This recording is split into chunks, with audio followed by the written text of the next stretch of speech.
Hey, Marc Gutman here, and I'm back for another brand audit. But before I get into that, I want to talk a little bit about brand story. I think after my last video, I got a lot of feedback, a lot of questions like, what is a brand story? Like, what is that, right? And your brand story is much more than just a simple narrative. It's beyond the story that goes into your copy on your website, that goes into the investor pitches that we do for clients. It goes beyond your collateral, and it's way beyond any text that you send out to clients in an email. Your story isn't just what you communicate to everyone.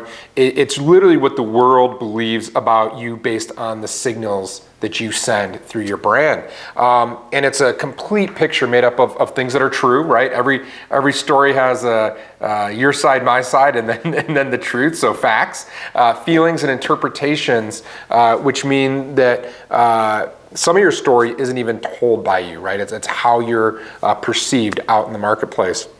And everything you do, from the colors of your website to your brand identity, to the packaging, to the people that you hire and how they interact and the values that they stand for, that is all part of your brand story. And every element of it needs to reflect your authenticity about who you are, who your brand is back to your audience. And if you want to build a big, successful, sustainable business, a brand that'll garner wild fans and crazy loyalty, and hopefully, if you're lucky, they'll become part of your tribe, you need to start with story. So that's brand story. So let's get going here on to my story for today, at least, okay?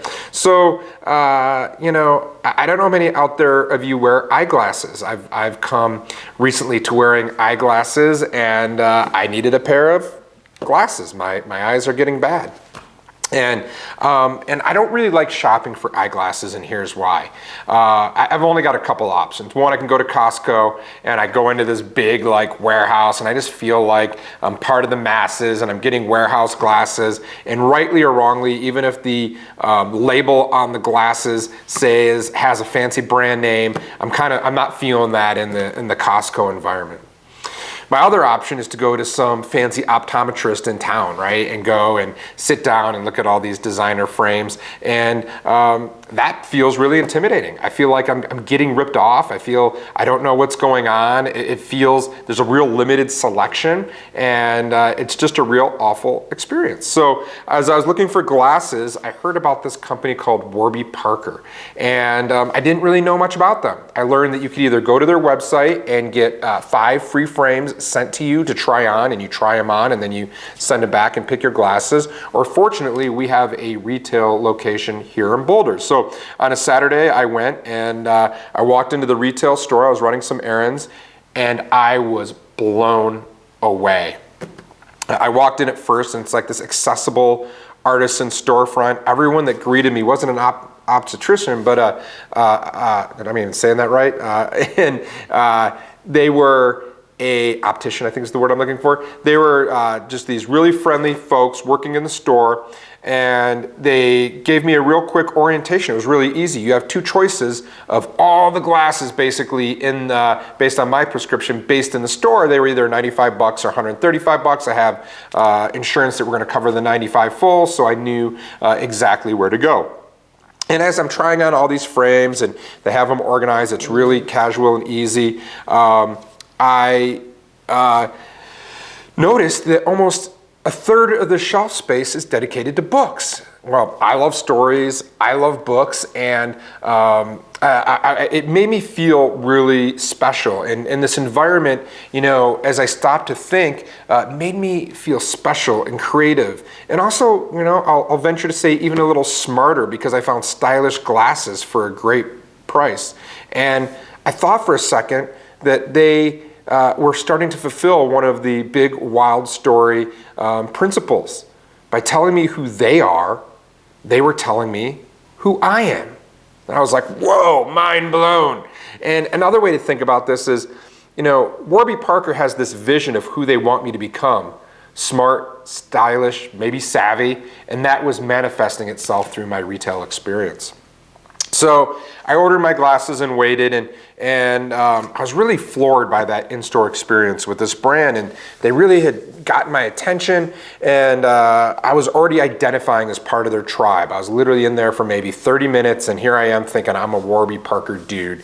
And I had little idea why. I mean, I like the books, I like the experience, but you know, I'm a big believer that the underlying foundation, that the things that we don't see are the influencers that draw us to brands. And so I wanted to dig a little deeper, and so I went to their website, and here's where it got really interesting.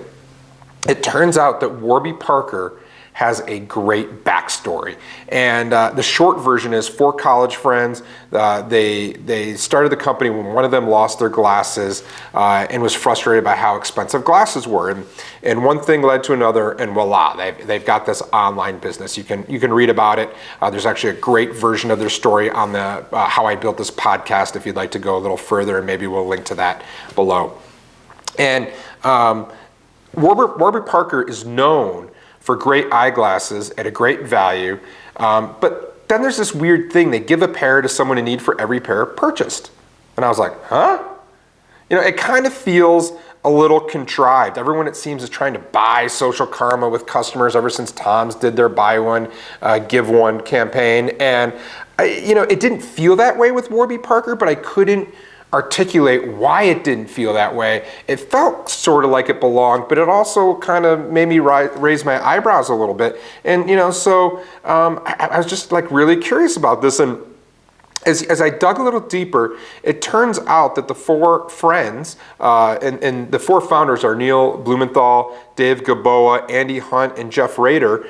When they started Warby Parker, they had 2 goals that they wanted, and one was to offer an alternative to the overpriced and underwhelming eyewear that was available to them, and build a business that could solve problems instead of creating them.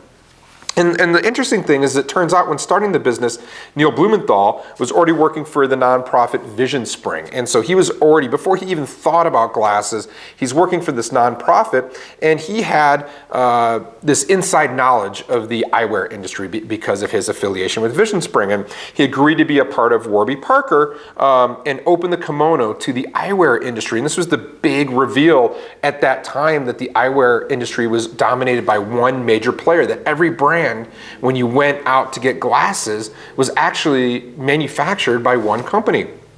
And they were able to keep prices artificially high. And Neil had this information, and he said, you know, look, I will come and be a part of Warby Parker and give you all this inside knowledge, but I still want to make sure that we are giving glasses to people in need. And that's how it was cemented. And so this part of the origin story makes total sense. It's like, it also gives their employees and their customers something to care about more than selling units of glasses, which is so important. It gives them purpose and meaning. And if you get anything out of this video, that's the hallmark of a good brand story. And here's a little secret, right?